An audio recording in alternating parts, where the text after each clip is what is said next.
Le pendu. Tiré du livre Alexis Tournier, Le tarot vous parle. Prévoir et maîtriser son destin. Le pendu fait partie de ces lames qui font froid dans le dos à la simple évocation de leur nom. Pendu, pendaison, potence, mort, tels sont les mots qui résonnent avec ce qui est encore, dans certains pays, le mode d'exécution capitale. Alors, naturellement, lorsque le néophyte interrogeant son tarot pour une question précise sort cette lame de son jeu, il n'est pas rassuré. 12 est le nombre dont la signification symbolique est très riche. Dans de nombreuses traditions et cultures, nous le retrouvons comme un nombre fondateur.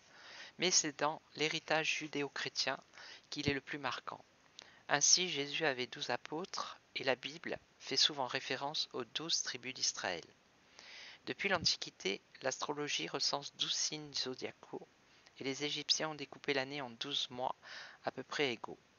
On en garde encore les 12 heures du jour ou de la nuit et les récits des 12 chevaliers de la table ronde, les 12 travaux d'Hercule.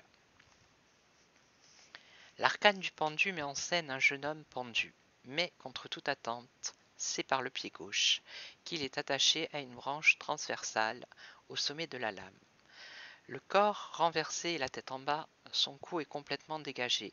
On ne désire pas exécuter le personnage, juste l'immobiliser en le bloquant dans cette position inconfortable.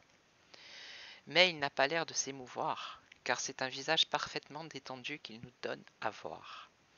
D'ailleurs, la jambe droite, tranquillement repliée derrière la jambe gauche, les mains dans le creux du dos, on ignore si elles sont attachées, donne une détente inattendue à cette posture. Manifestement, le personnage ne souffre pas. La mine presque sereine, il semble tout simplement attendre que le temps passe malgré la présence, dans la version d'Oswald White, de 2 bourses maintenues dans le creux de ses coudes, qui se vident inexorablement de plusieurs pièces de monnaie. Dans cette même version, vous relèverez également le détail de la corde elle-même, dont le nœud reste coulant, alors que dans la version traditionnelle, il est tout simplement absent. Nous constatons ainsi que s'il le veut, le personnage peut se libérer très facilement. Mais les mains dans le dos et les jambes libres complètement repliées, il ne se débat absolument pas. Il demeure dans une passivité qui fait presque penser à une fuite. Le personnage est encadré de 2 montants verticaux. Seule une ouverture subsiste à la base de la carte, au niveau de sa tête. La corde rappelant le cordon ombilical, l'impression de gestation apparaît soudain évident avec cette lame. Comme un bébé jouissant de la chaleur et de la sécurité du ventre maternel, le pendu est peut-être très heureux de sa situation car pour une fois, il n'a rien à faire d'autre qu'attendre. Attendre quoi? Une naissance? Renaissance? Mais peut-être n'a-t-il pas conscience d'être ainsi pendu, tel le bébé qui n'a pas conscience de ne pas être né. A-t-il seulement l'idée de se libérer? Encore faudrait-il qu'il sache qu'il est attaché. Pourquoi est-il attaché? En retournant la lame, la traverse de bois représente le sol, et les montants verticaux s'imposent comme des arbres dont les 6 premières branches respectives ont été taillées. Le personnage se retrouve debout, souriant et esquissant avec légèreté un pas de danse. Ainsi vient l'idée que le pendu est comme retenu par le sol, c'est-à-dire par la terre et donc par tout ce qui concerne la matière et les acquis. Détail renforcé par les bourses qui se vident dans la version de White et la position de ses jambes elles-mêmes qui forment un 4, retourné, chiffre de l'empereur, lame reliée à la maternité.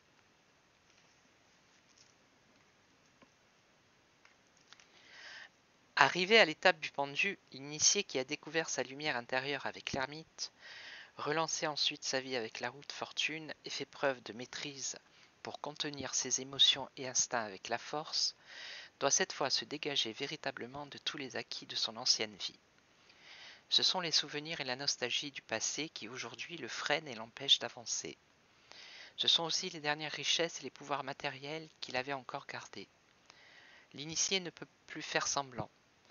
L'indécision de l'amoureux à mi-parcours est depuis longtemps dépassée. S'il veut être en accord avec lui-même, avec le sens qu'il veut donner à sa vie, il doit oublier, il doit s'oublier. lâcher tout ce qui le retient encore. C'est à ce prix seulement qu'il pourra avancer sur le chemin de la réalisation. Si c'était une qualité, il pourrait être la générosité, le dévouement dans le sens abandon de soi, le fait d'arrêter de s'écouter et de se vouer à une cause, sans calcul, sans narcissisme. Un défaut, ce serait l'attentisme et la passivité des gens qui préfèrent que tout s'organise pour eux sans s'impliquer eux-mêmes. L'absence d'esprit de décision, le manque de dynamisme, le manque de personnalité, le manque de curiosité intellectuelle, le manque d'intérêt pour la vie. Un métier, ce serait une activité exigeant d'importants sacrifices personnels, matériels ou financiers. Un engagement total dans une cause. En rapport avec la santé, il serait l'illustration d'une problématique importante qui se pose et qui nécessitera des examens et un traitement chirurgical ou thérapeutique. L'âme liée aux jambes et aux pieds. On peut aussi l'associer aux membres inférieurs et aux problèmes nécessitant l'immobilité totale. Un personnage aujourd'hui, pour l'aspect de sacrifice et de don de soi qu'il représente, certains tarologues associent le pendu à Jésus-Christ qui a donné sa vie pour sauver les hommes du péché. Plus récemment, des grandes figures telles que Mère Teresa qui a voué sa vie aux plus pauvres de notre planète. Un événement ou une situation, il incarnerait une situation en attente, un événement bloqué, une non-action, une non-réalisation, une passivité. Ce pourrait être un laisser-aller nécessaire et un lâcher-prise indispensable au déblocage des difficultés les plus coriaces. Ce serait aussi l'abnégation, l'impuissance, le dépouillement, l'abandon, l'oubli, la patience, le sacrifice, l'appauvrissement, le frein dans les projets. Un lieu, ce pourrait être une salle d'attente, ou tout lieu dans lequel il n'y a rien d'autre à faire que attendre, et aussi peut-être réfléchir sur soi-même et sur le sens de sa destinée. Un objet, on pourrait bien sûr l'associer à une potence, mais c'est plus généralement une chose qui évoque la difficulté, voire l'immobilité. Une paroi rocheuse très difficile que va devoir grimper un alpiniste, par exemple, ou un contrat de mariage qui maintient ensemble deux époux qui se détestent cordialement. En lien avec l'astrologie, on pourrait l'associer au signe des poissons, le 12e signe du zodiaque, lui-même en lien avec la maison 12 en astrologie, qui représente les épreuves dans la vie et notre manière de les surmonter.